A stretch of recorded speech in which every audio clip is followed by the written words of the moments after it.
মঙ্গল। দেশের জন্য দিয়েছে প্রাণ হাজার সন্তান, ব্যর্থ হয়নি তাদের আশা, তাদের বলিদান।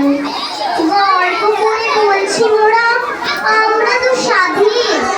বলেছিলাম, বলবো আবার, বলবো চিরদিন। স্বাধীন যারা বীর পুরুষের জয়ের মাঝে সব রক্তে রক্তে লুকিয়ে আছে দেশের গৌরব। স্মরণ করি সেই শহীদার বিদ্রোহীদের আজ, যাদের জন্য